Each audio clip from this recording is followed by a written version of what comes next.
So what's going on guys, Kids here and welcome back to a brand new video. For today I will show you the new insane and improved Ajax build in the first Descendant. So for this build I will show you what weapons and modules you want to get.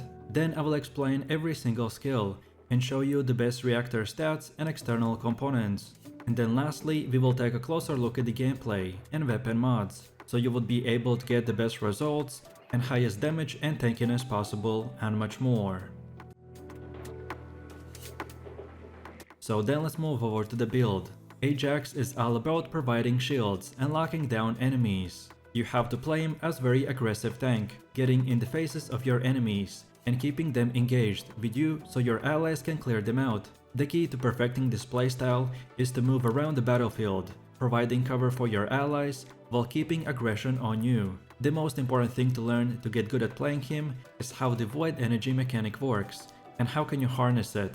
All of your Ajax's skills have normal and enhanced versions. Casting skills in their normal versions will save up void energy. However, casting a skill when your void energy is full will cause the skill to become enhanced, which will give you additional effects. Our specific build setup will focus on sustaining our insanely high defenses, while at the same time maxing out our Ajax's damage till the last percentage possible. So then with that said, now let's take a look at our build modules. So for the endgame build, I recommend to use the Void Explosion, which modifies our explosion to a stackable skill. It also reduces the charge sub-attack cooldown and increases its damage after you use the explosion skill. Then we have the Shock Punch, that increases our max module capacity. Then we have the MP Accelerant, that increases our skill duration by 9% and increases our mana by about 3%. Then we have Auto Immunity, that gives us minus 10% incoming damage modifier and plus 7% HP recovery. Then we have Focus on Non-Attribute, that gives us plus 19% skill power and minus 6% cooldown reduction. Then Increased HP, that gives us plus 218% more health. Then the Time Distribution, that reduces our skill cooldowns by 14% and increases our health by 52%. Then next up we have the Iron Defense, that increases our defensives by 78% and gives us a bonus plus 11% skill power modifier. Then we have the Technician, that increases our skill power modifier by 14%. Then for one of the last ones we have the Increased Defense, that increases our defensives by whopping 160%. And finally we have the Steam Accelerant, that gives us plus 234% increased health, but at the cost of our mana being reduced by minus 15%. And just before we move on to the last part, which is your weapons, let me quickly explain why are some skills modules empty, like here for example. So basically, the slot modifies our skills, but the problem is that by using the best modules, we will fill up our module capacity cost. But it's still 100% better to only use the best modules, rather than to have all full slots, only full with average looking modules, which would make your build not 100% optimized. So don't worry about the empty spaces. And lastly, depending on which level you are, the percentage increases on the modules will be different for each player.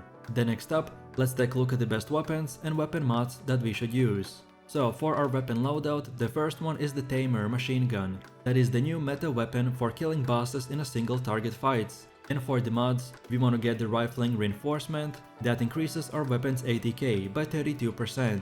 Then Action and Reaction, that increases the ATK by 61% and recoil by 20%. Then Better Insight, that increases the critical hit rate by 39%. Then Better Concentration, that increases our critical hit damage by 74%. And finally the Chill Enhancement, that adds chill ATK equal to 30% of our weapon's total ATK. Then for our second weapon, we want to use the Assassin's Edge, and the mods are Rifling Reinforcement, that gives us plus 32% ATK increase. Then Action and Reaction for 40% ATK increase and 13% recoil. Then Better Concentration for critical hit damage increase by 16%. And lastly the Better Insight for critical hit rate increase by 17%.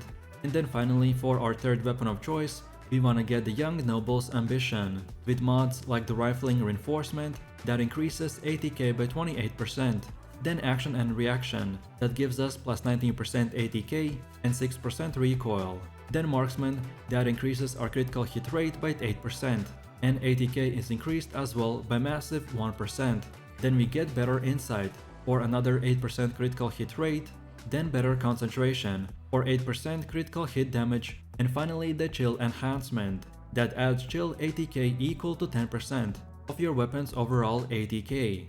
Then next up, let's go over to the best reactors and external components. So your reactor is very important item that determines your skill damage and can also include extra modifiers that buff certain aspects of your build. The better your reactor is, the more damage your skills will deal to enemies. I recommend prioritizing using a reactor with the highest skill power and the sub-attack power. Specifically, my best job that I got is this materialized phase reactor that gives us massive DPS numbers as we are using the machine gun, so we meet the optimization condition, which significantly increases our overall damage. But if you're not at this point yet, then any other similar reactor will work fine as well, until you get the best one. And then as for your external components, they're even more of an RNG, at least until you've played the game for long enough to find basically every single possible combination with a good stat roll.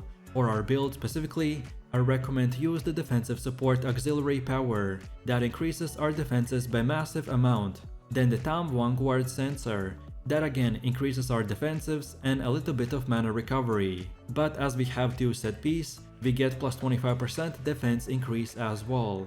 Then the next one is HP support memory that increases our max HP. And finally we have the Tom Vanguard processor that increases our defensives by massive amount. And finally, let's take a look at our skills. The first passive skill is called the Event Horizon, which will give you the ability to store Void Energy during the battle. Void Energy can be used to enhance skills with additional effects.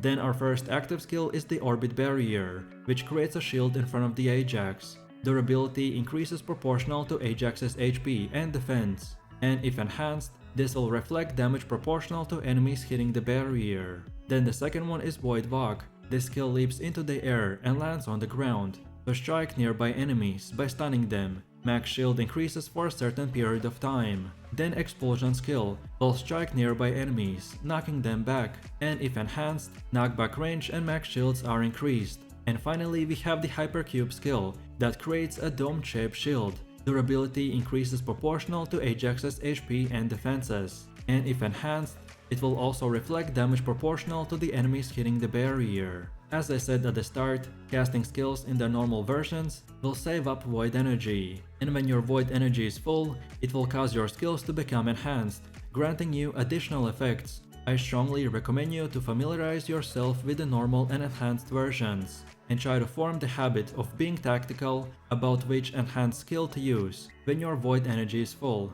This will take a bit of practice to master, because it's a somewhat a different playstyle to the other characters in the game. Other than the Void Energy mechanic, try to play into Ajax's strengths as much as possible, so you can create cover for yourself and allies in locations of your choosing by using the Ajax's barrier skills, and you can use Void Walk and stun the nearby enemies when you land by dealing AoE damage. This overall playstyle makes Ajax a great team player who can spearhead attacks and keep teammates alive, and that's about it. So with that said, I really do appreciate everyone for watching guys, and I hope you enjoyed it. If you have any questions or suggestions, then feel free to leave your comments in the comment section down below. And while you're doing that, please click like, subscribe and enable that notification bell, so this way you could support the channel and not miss any more amazing content. With that said, you have an amazing day and I will see you in the next one, so take it easy, peace.